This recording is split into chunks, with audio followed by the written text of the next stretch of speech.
mungkin hari ini kita agak dikejutkan dengan perkembangan COVID-19 di Kabupaten Subang.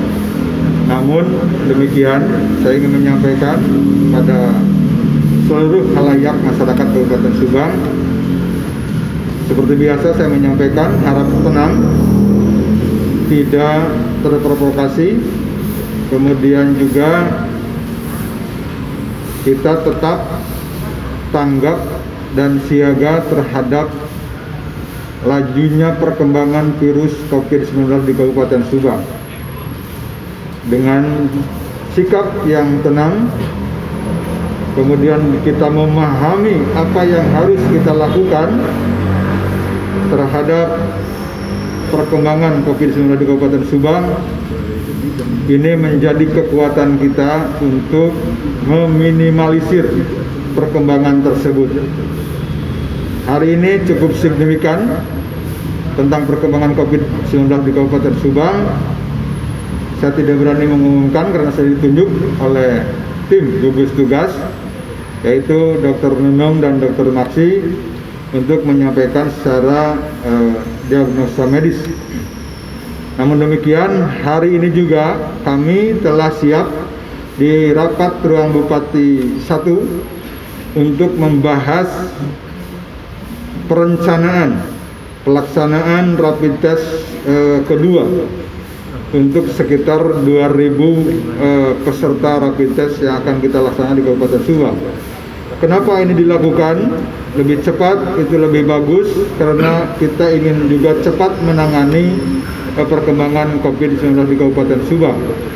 Karena tanpa rapid test kita tidak bisa mengira-ngira.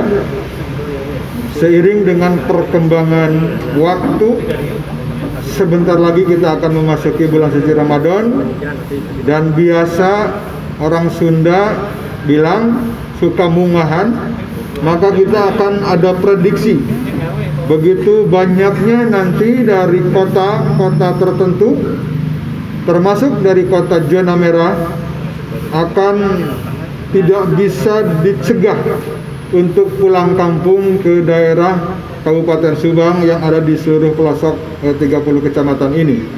Nah, untuk itu kita ingin idealnya menamatkan seluruh ODP akan kita rapid test sehingga kita jelas menanganinya, dan kelihatannya kita akan melaksanakan isolasi mandiri yang akan diisolasi di 245 desa dan 8 kecamatan, 8 kelurahan. Nah, ini yang akan kita bahas, teknis dan montasenya akan kita bahas yang ini di ruang rapat bupati, dan para camat serta utusan dari desa sudah pada menunggu. Namun kami telah komitmen bahwa setiap jam seperti ini kami akan menyampaikan beberapa informasi. Untuk itu, sekali lagi saya ingin menyampaikan melalui media ini kepada seluruh lapisan masyarakat, saya atas nama pemerintah daerah sekaligus atas nama Ketua Harian Gugus Tugas COVID-19 di Kabupaten Subang, saya lagi menyampaikan masyarakat agar tenang, tetapi tanggap dan peduli terhadap penanganan perkembangan percepatan penyebaran COVID-19 di Kabupaten Subang.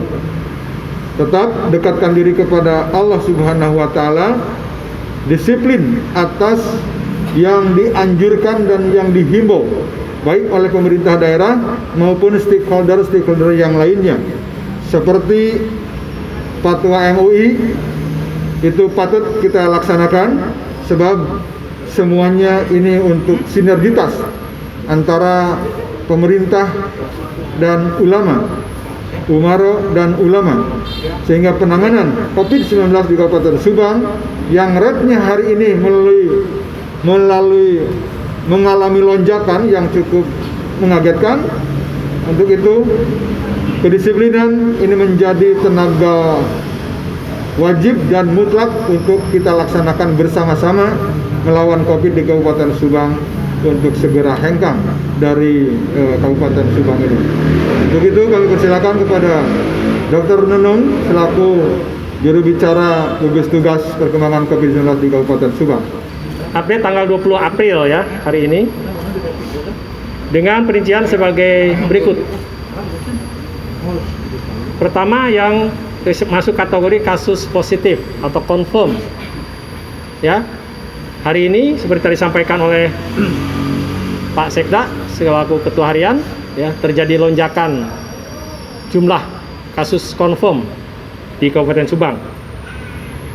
Dari yang semula 5 orang sekarang menjadi 17 orang. Ya. Jadi semua totalnya 17 orang confirm positif di Kabupaten Subang sampai hari ini. Dari yang 17 orang, ya, 16 orang masih dalam perawatan. Yang 1 orang meninggal dunia. Ya, artinya ada kasus meninggal 1 orang ke Subang karena kasus COVID-19.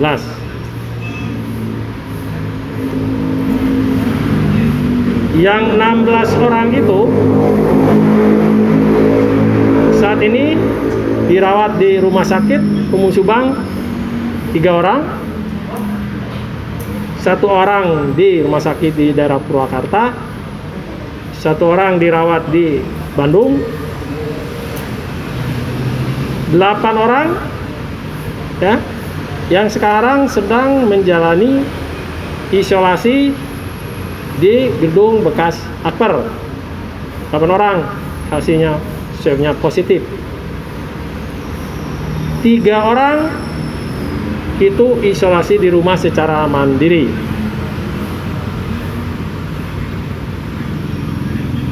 Kalau dirinci, dari 17 orang itu laki-laki 11 orang, perempuan 6 orang. Ya. Semuanya warga negara Indonesia. Itu yang kasus positif. Kemudian yang kedua, yang masuk kategori pasien dalam pengawasan.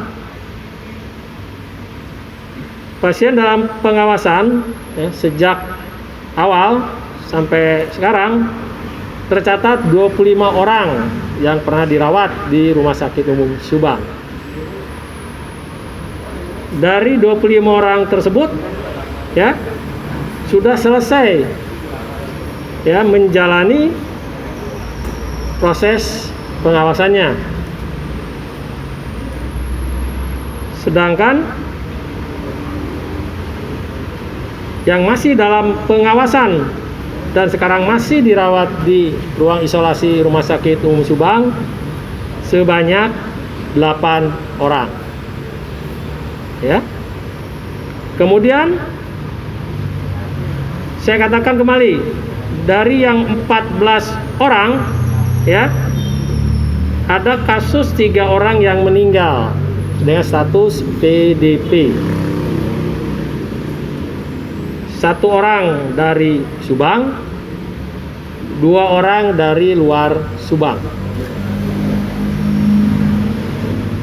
Yang 14 insya Allah sudah selesai dan sembuh ya. 13 orang berasal dari Subang dan 1 orang dari luar Subang.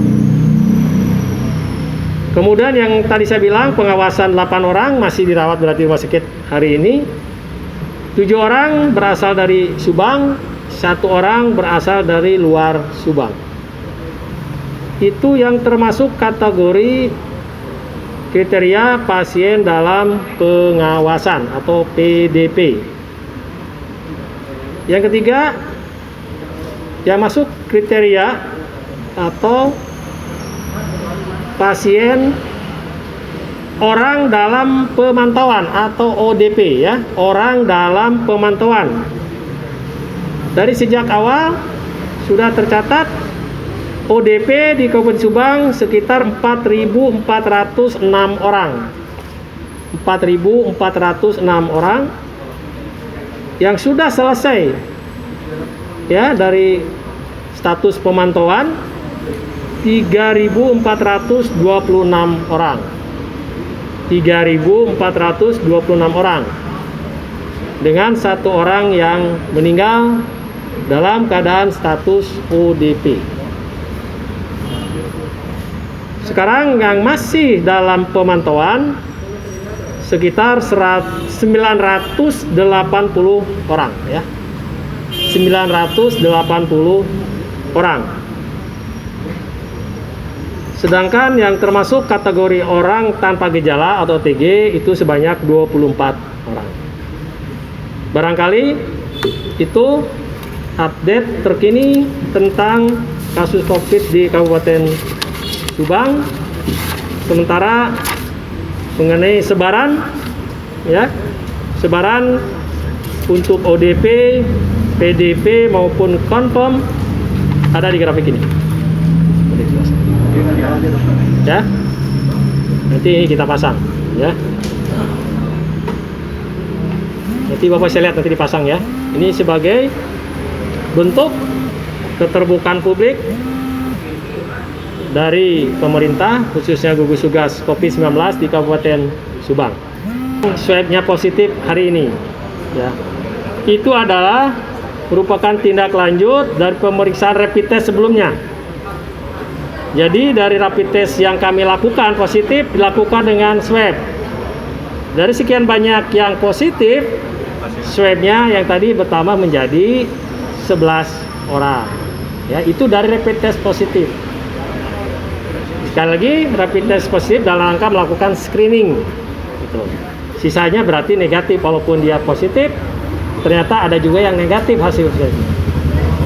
Kemudian mengenai dari mananya, ya saya tidak tahu secara detail dari mana, tapi rata-rata mereka yang datang atau pulang pergi ke daerah tertular. Ada yang dari Jakarta, ada yang dari Bogor, ada juga yang dari Bandung dan daerah lainnya. Terhadap yang 3 orang di isolasi mandiri itu memungkinkan ya, sepanjang dia disiplin melakukan isolasi mandiri. Ya kan, yang diisolasi mandiri adalah keluarga, menurut saya bisa dipertanggungjawabkan bahwa dia tidak akan kemana-mana karena satu keluarga. Mereka sebelumnya itu di rapid test hasilnya positif dan dilakukan dengan pemeriksaan swab, ternyata ya swabnya juga positif. Ya kan? Berdasarkan pedoman yang kita punya, sepanjang dia tidak ada keluhan atau gejala yang membuat dia harus dirawat di rumah sakit, boleh dia melakukan isolasi mandiri di rumahnya masing-masing, tentunya beberapa catatan ya, dia tidak boleh kemana-mana, makanan terjamin dan lain sebagainya. Nanti pun 2 minggu kemudian ya positif akan dilakukan swab ulang untuk memastikan apakah masih positif atau negatif.